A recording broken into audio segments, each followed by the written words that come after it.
আমাকে এলাকার একটা পাগল সবসময় না খেয়ে থাকে, তাই চিন্তা করলাম আজকে আমি খাওয়াবো।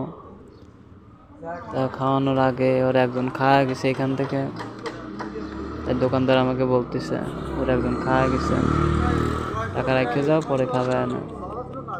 আমি 50 টাকা রেখে যাচ্ছি যেন পরে খাইতে পারে। আর ওকে আমি বলে যাচ্ছি যখন যেটা খাইতে চাও ওই দোকানে এসে বলবা, তোমাকে দিবে না। দোকানদাররা আমি বলছি দৈনিক 50 টাকা করে খাওয়াবেন, আপনি রাত্রে এসে আমি টাকা দিয়ে যাব। দোকানদার আমাকে চেনে, তাই বলে আমি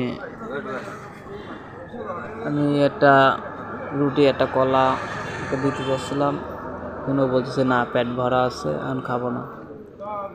ওদের পেট সবসময় তো ভরা থাকে না, পেট খালিও থাকে, ওদের মাঝে মাঝে খাইতে দিতে হয়। যার যার এলাকায় পাগল আছে সবাই এদেরকে দেখবেন, যার যতটুকু সম্ভব সবাই দেখবেন, কারণ এদের পেটে অনেক খিদে থাকে, এরা পারে না কাউরে বলতে, পারে না সইতে, দোকানদারের কাছে যায়, দোকানদার দেয় ধাবো। যে পারবেন সে খাওয়াবেন।